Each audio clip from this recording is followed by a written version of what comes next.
People that like the high gain. Henning here, Leslie up there, and dogs and cats running around freely, without control. We're here with more Schecter, which, wow, the girl's good. Right there, Schecter Guitar Research, who apparently can't decide on a logo because I got 3 different series here and all have a different font. Now, the logo we're looking at here obviously is very, but the guitars we're looking at are more like rock and roll, like the bread. You only get that if you're German and it's really stupid. Roggenbrot, hallo? Nah. Mogu Mogu. Carl Francis likes his Mogu Mogu. Who doesn't like his Mogu Mogu juice? It's good stuff.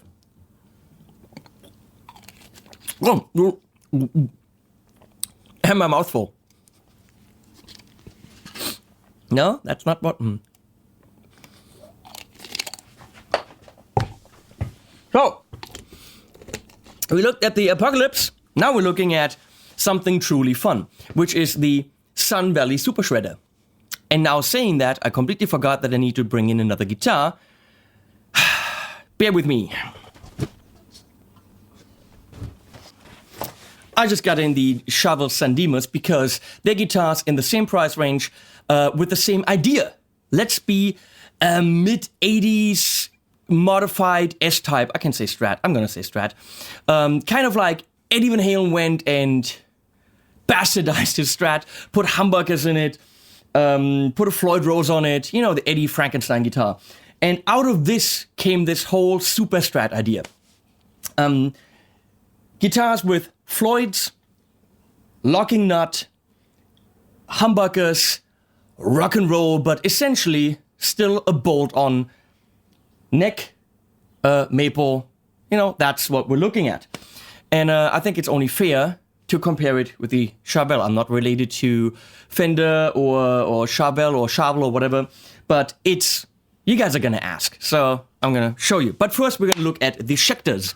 Right here we have right there, that is a, this model is called the Sun Valley, which is where they're made, Sun Valley Super Shredder in Seafoam Green SFG with maple neck. This is Lambo Orange, which is beautiful, I think. Leslie hates it. And a rosewood neck. Other than that, they should be the same. Bodies are mahogany. And let's go through the stats, which of course you could go on the Schecter website, schecterguitars.com, and look at the stats yourself. But hey, have me read them to you. Why not? Makes total sense. So, stupid ass jack plate as any other guitar on the market has, for reasons that we don't quite understand, because you always have to kind of tighten this, but it's not a negative thing because everyone does this. So, what we have here is Seafoam Green. If you ask me, this is more Seafoam Blue. It's got a tiny, tiny, tiny turquoise tint, but let's contrast and compare. This LSL is very clearly Seafoam Blue, or what is it? Placid Blue or whatever it's called. But compared to it, the Schecter looks very green. Compared to a Seafoam Green guitar, it doesn't. Let me show you. Now, that bonk is Seafoam Green. You can clearly see that now the Schecter looks blue. So what color is it? I don't know. I don't think it's Seafoam Green because that is Seafoam Green. However, I can tell you that it's a cool color, which is really what matters. So, mahogany body, which is clearly where it differs from the Charvel. Maple neck, offset reverse dot. What are reverse dots? Dots here, dots there. Reverse dots. Two dots in 12. 3 dots in 24. A thin C neck. We have 24 jumbo frets. floyd-rosy special nut, which I like that the screws are kept in silver and not in flat black. Two-way adjustable rod with heel access spoke wheel, which they didn't do on the Apocalypse because it has a set neck. Here, with a bolt-on neck, you can easily do this truss rod adjustment thing, where you really can put anything pokey in it and just easily adjust the truss rod, which I actually had to do on the Lambo Orange. Easy to do. Blah, blah, blah, volume, and three-way switch. Yes, 2 volumes, because apparently that's how it's done. Interesting retroactive pickup from EMGs. These will not give you the classic EMG active mega metal hyper gain sound. They are meant to give you a classic humbucker sound, but with the added bonus of being active, which means they are kind of buffered. So your signal comes out of the guitar already with a little bit of juice, so that it doesn't degrade, which also means the guitar has to have a battery right there. So the brand new EMG retroactive look like standard pickups, sound like standard pickups, but they're active. floyd-rosy special hot rod locking tremolo, metal knurled with what? The dome head knobs. Nice. Made in South Korea, bolt-on flat top maple, maple fretboard in this case.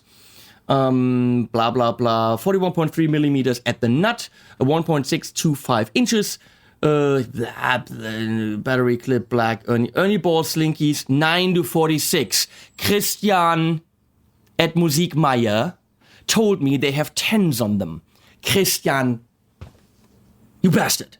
Because I had to put brand new strings on this guitar. He told me they're 10s. What do? I put 10s on it. What happened? The whole guitar goes out of whack. The Floyd goes out of whack. The action goes out of whack. And I had to set it up. You know what? You're getting this back with 10s and you're going to have to fix it. Because you told me they have 10s. Once I put the strings on there, I realized, oh no, they're not 10s. They're 9s. They're shredder guitars. Why would they possibly have 10s? So, enough with all of that. Let's go into bitching and then some playing. Very little bitch about big ass neck thing, not an angled headstock, but definitely enough material here to avoid headstock breakage. Beautiful neck, if I might say so, with an Astloch here.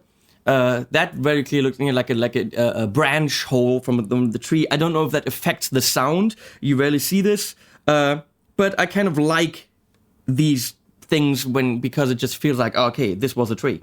I don't know if that makes any sense. Same thing here. You have a tiny little branch where a branch used to sit. Neck feels beautiful. It's just super nicely polished, absolutely gorgeous. You have this slightly tapered angle here for easier access. You have an easy access in the lower horn, which is nice. 3 springs are installed in here.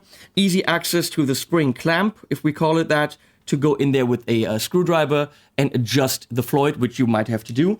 We have Schecter tuners, which just like on the Apocalypses are not the greatest, if you ask me. They do kind of feel like you tune them and then a little bit of a click, and then they're just too tight. But they work. We have this Floyd, which is, is that? I don't even know if it doesn't say it. Bridge? Here, floyd-rosy Special. The other one was on the Apocalypse, it had a Floyd 1500. This is a floyd-rosy Special.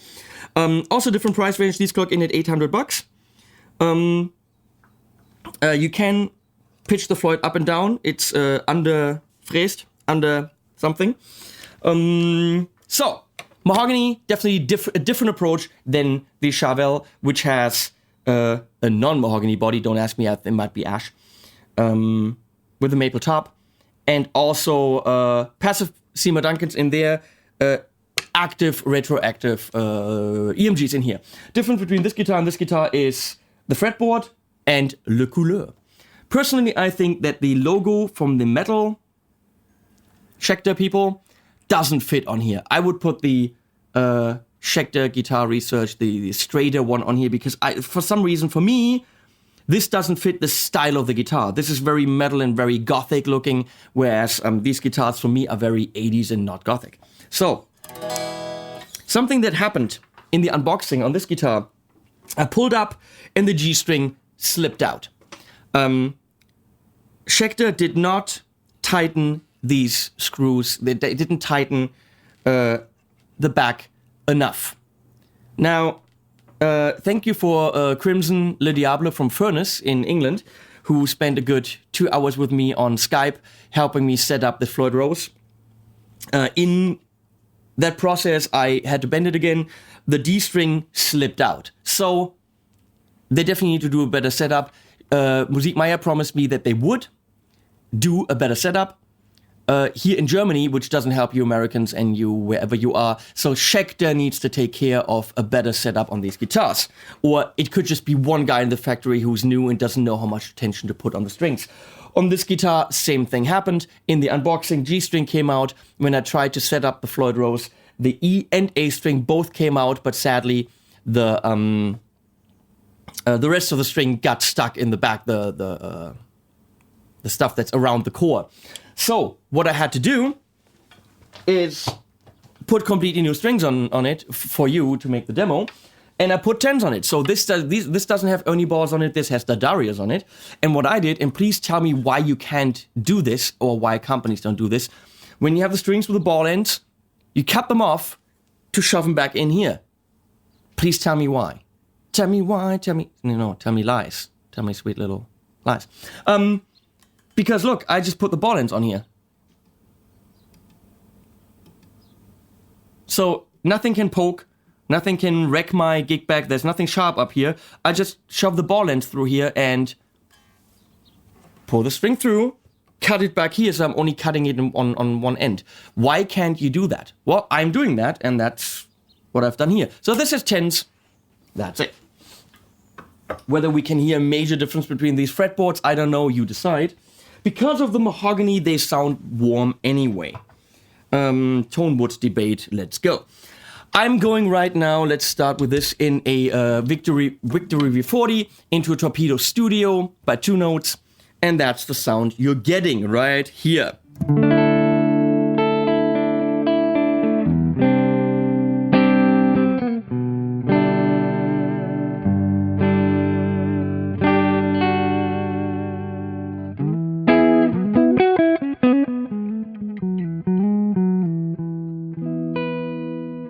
It's sweet, it's very round and very warm, and it has nothing to do with the Strat. Looks like one, kind of feels like one, doesn't sound like one at all. It is all round and warm. Middle position.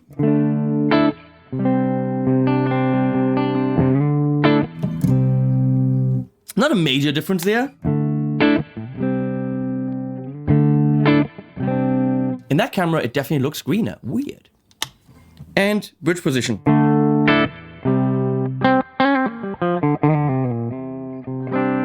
Once the Floyd is set up, this guitar holds its tuning very well. So if you go to the pedals, Leslie, I have arranged an array of pedals. These two are going into the actual amps. These are going DI through the El Capistan. We're going to check that out in a sec. Right now, Friedman into this clean sound, which is the Carl Martin Custom Shop 50.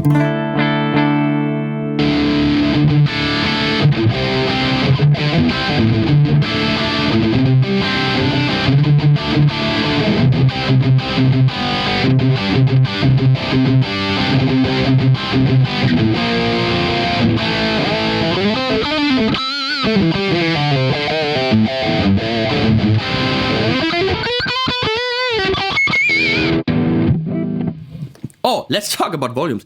Volume for the bridge, volume for the neck. Kind of makes sense, but you really have to get used to it because it simply means that you're rocking out in the back most of the time. And then it makes sense to have that volume here. Why it has 2 volume knobs, I don't understand. It doesn't need a tone knob, I understand that because it's round anyway. Doesn't make an awful lot of sense to just then give it 2 knobs. For me, 1 volume would have been totally fine, straightforward guitar, whatever. This is probably the sound that most of the people would go for. It's a modded plexi kind of a Friedman, Eddie Van Halen kind of thing, which is what this guitar is brilliant at.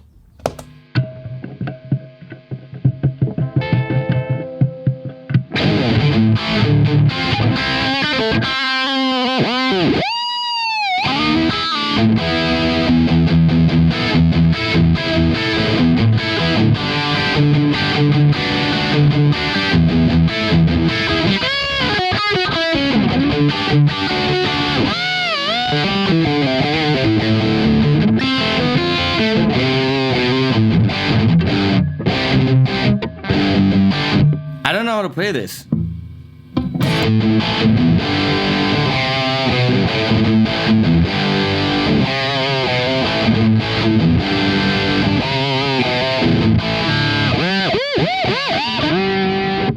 Beautiful. Let's put on the Dracarys, which is definitely a different kind of sound, more a modern metal sound, but let's try it.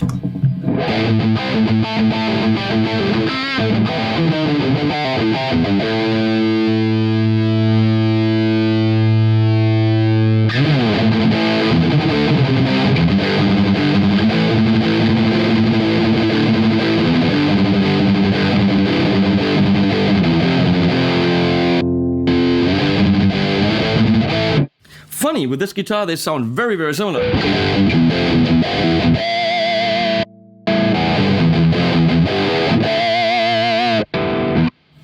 Yes, they do.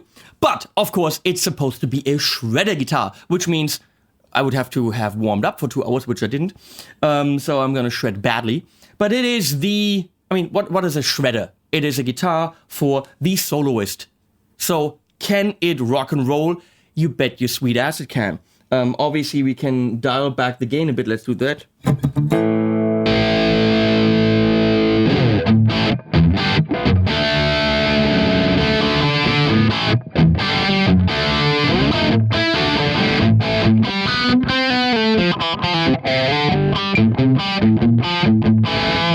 Yes, it can do that, but it is meant for the soloing. It's in the name. So we're gonna do this. I'm gonna go DI with the Mooer micro pedals over here.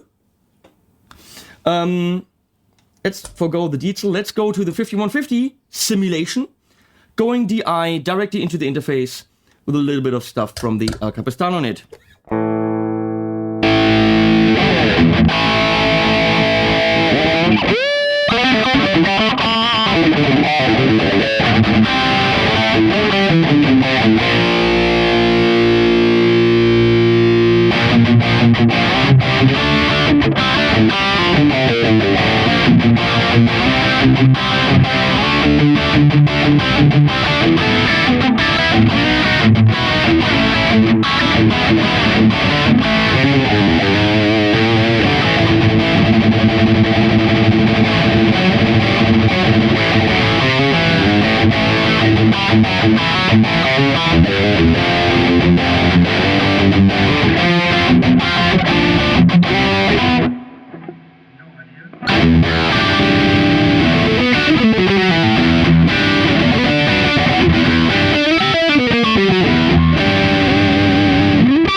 It can freaking rock. The interesting thing is, let's see some subtle sounds from this 2 stones pedal here, which is kind of nice.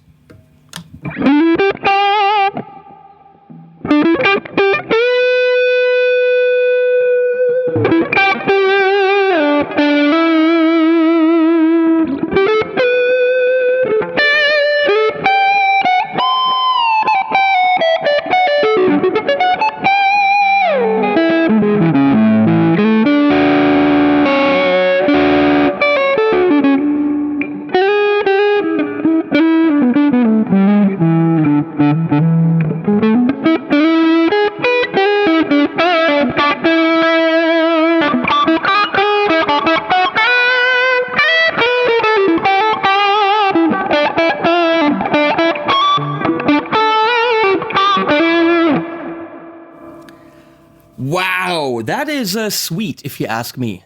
Whatever combination of 800 euro guitar and 89 euro pedal that is, wow. I'm going to turn the speaker simulation off because I found this sound, which is really cool, of this Blacknight pedal going DI with its own speaker simulation, being pushed by this 2 stones pedal. So the Blacknight by itself is this.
You get the point. Yes, you can shred on these guitars beautifully. The only negative aspect is You take it out of the cardboard box, which I really don't like. And on this one, let's see if we can see this right here.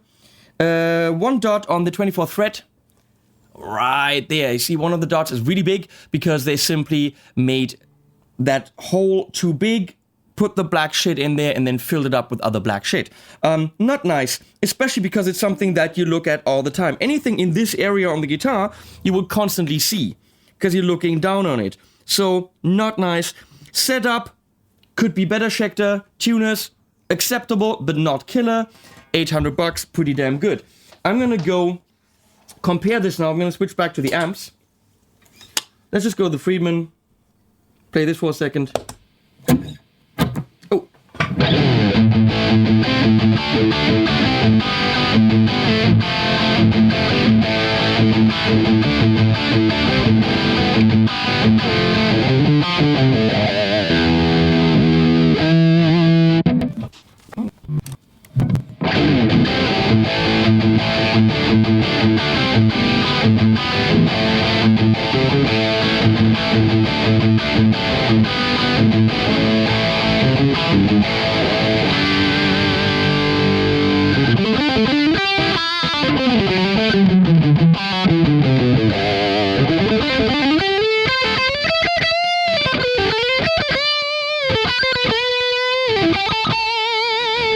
I have a feeling this sounds brighter now, but of course it's not fair because this has brand new Dracarys on it. These have been on there since the factory.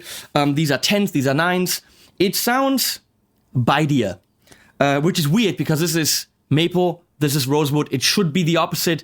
Not a fair comparison, not the same strings. This setup feels a tiny bit better. Again, you could probably get the action down on both of them if you knew what you were doing, which I don't. Again, once the Floyd was set up, beautiful, totally works.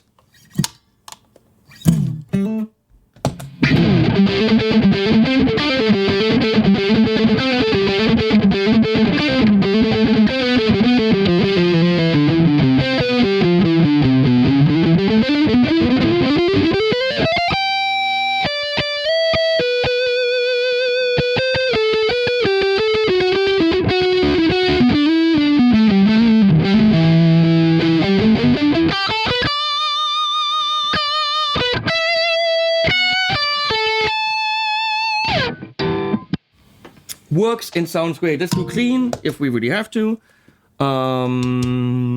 Victory amp.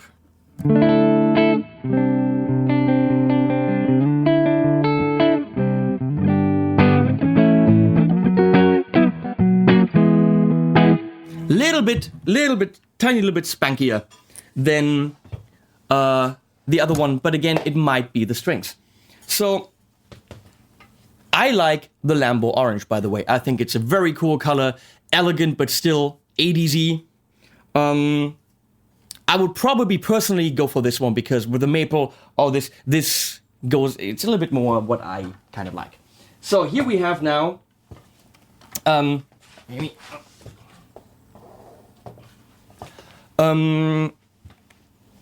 same concept.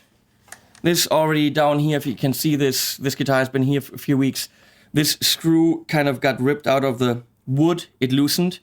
So I'd have to, they'd have to fix it. I have this on loan here from Thomann, which you can't see. Maybe here you can see the tiny bit. Maybe go to this camera, Lizzie. It's a little bit brighter. There is a hint of purple in there. The tiniest hint of purple. It is actually a quilted maple top. But sorry, Charvel, this is stupid. First of all, you see every single stupid fingerprint. This guitar looks so stupid. Now, if Phil loves it, he goes, Phil X is just like, his guitars are all fingerprinted. But the purple is wasted. The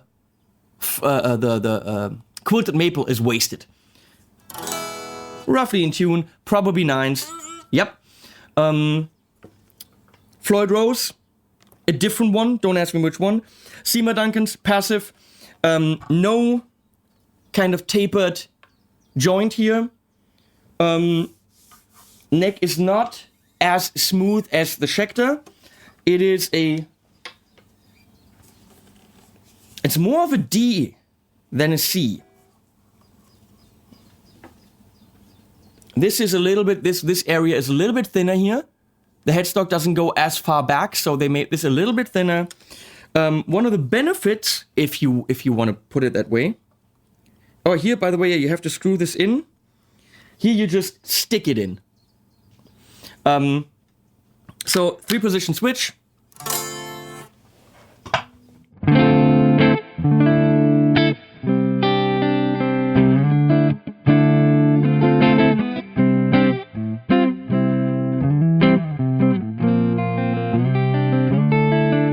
One of the benefits of this guitar, because it is not active, which is a benefit of these, is that you can get single coil sounds.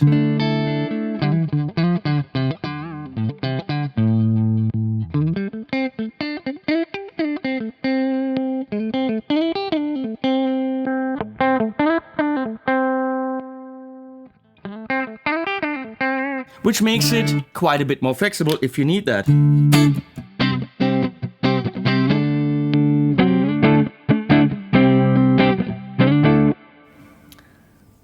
All three are pretty damn good guitars.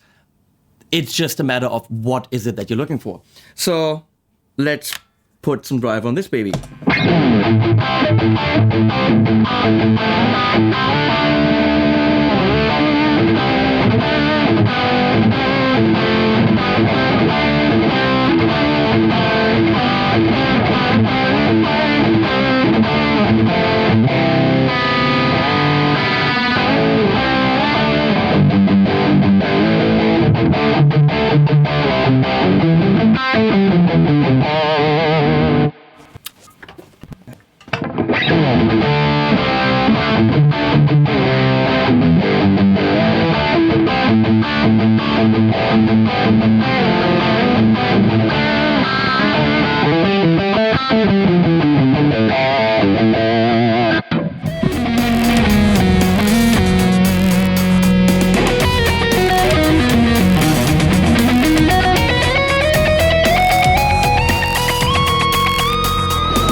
First of all, my verdict, difference between the Schecter and the Charvel. Charvel has more pronounced mids.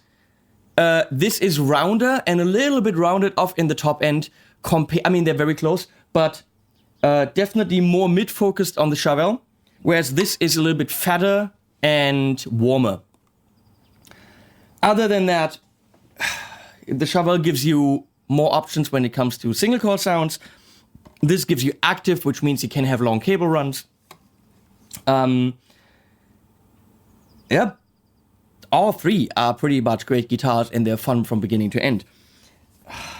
I don't know, if I had to pick between one of the Schecters, I would pick this because I like the color.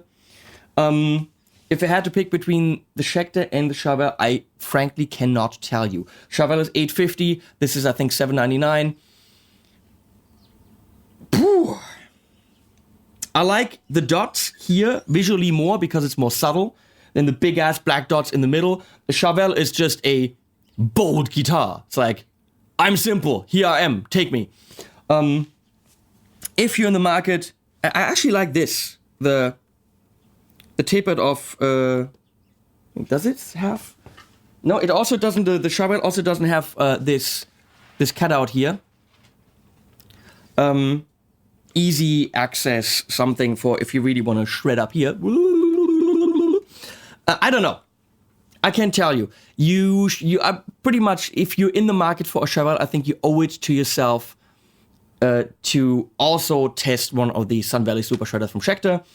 For $799, they are great access. I think they're beating one of the main companies right now, the one with the eye, when it comes to this type of rock metal axe with Floyd.